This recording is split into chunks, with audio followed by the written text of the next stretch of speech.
So, Marius, at last I find you.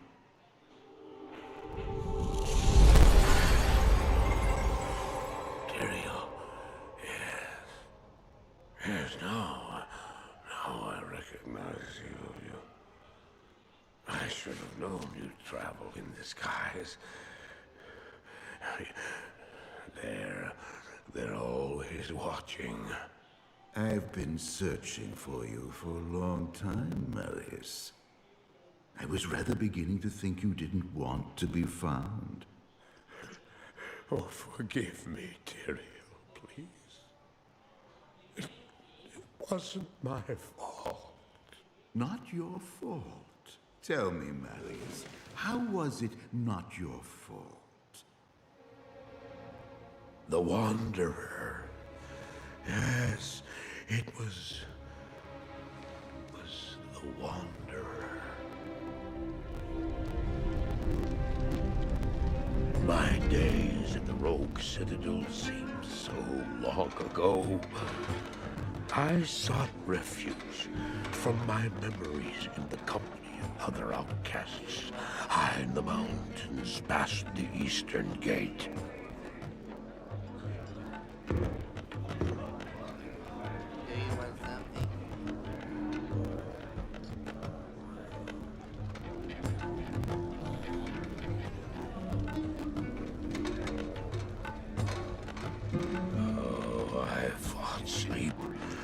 Days at a time. For when I dreamt, the memories would return. Memories of the monastery and the evil which had claimed it. Dreams, memories. I couldn't tell the difference anymore.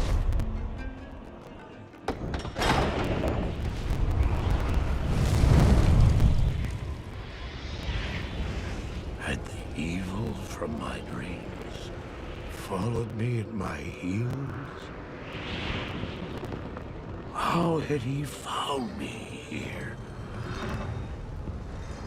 How could this broken shell of a man, barely able to carry the weight of his own sword, be the burning terror which drove me to hide here?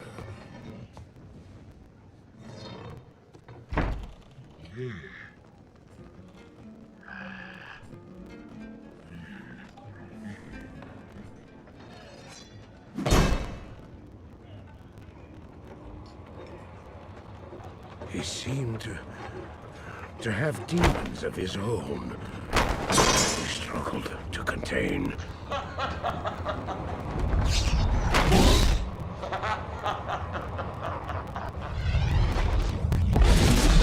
And he was losing.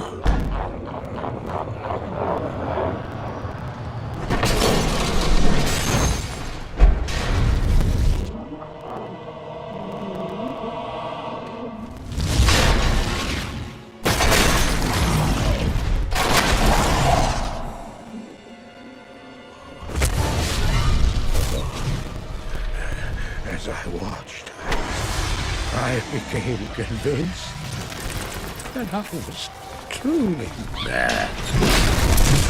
The terror, the destruction, the evil I witnessed. How else could I explain them?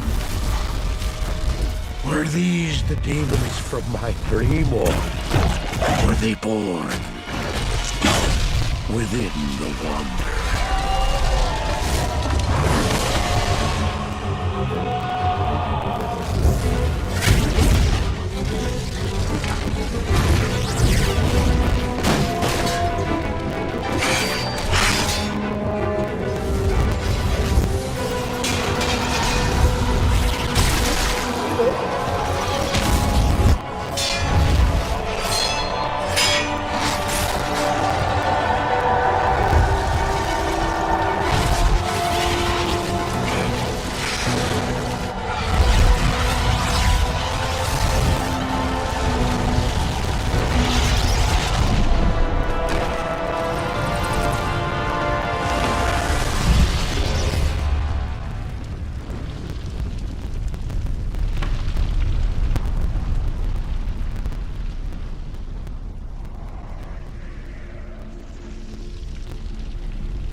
I don't know.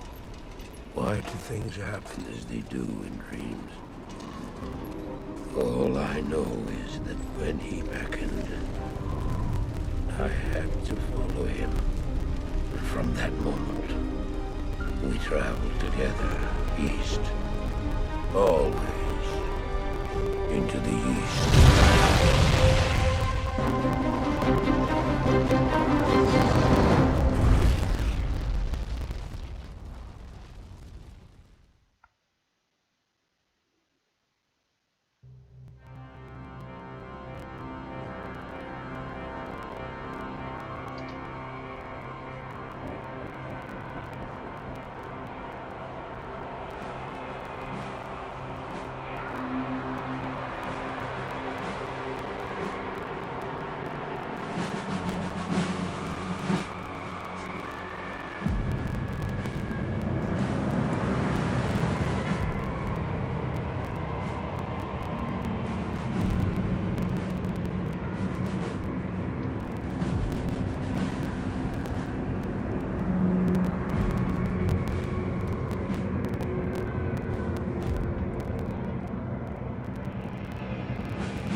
We're doing some more power supply reviews today. Today we're looking at a budget class power supply. We've already looked at a lot of expensive ones. The Gigabyte power supply is obviously the most famous out of the ones we've looked at, but we also took the EVGA Supernova power supply recently through a series of tests to see how one that doesn't explode is supposed to behave. Now we're working our way down to the $55 class. So this puts us finally in budget tier where a lot of people Gigabyte Z68 motherboard and an MSI GTX 970. It's also got more ports than the English coastline and RGB fans that make you want to slip into some flares and dance along to Night Fever. Is it a PC or a mobile disco? The thing is, it's probably of more use as a portable light show than a PC right now because it doesn't display an image. Now, I didn't actually buy this one broken. It seems to have suffered a few knocks and bangs on its journey to me. The most noticeable fault is right here. It looks as though the back of the graphics card has been ripped upwards and caused the PCI Express slot to split. Normally you'd squeeze the clip at the back of the slot to release the GPU, but if the clip isn't squeezed first, well then this can happen.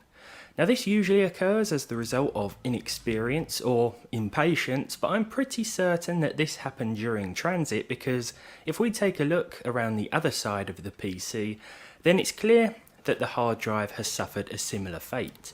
The SATA cable has been yanked from the drive and the plastic connector has gone with it.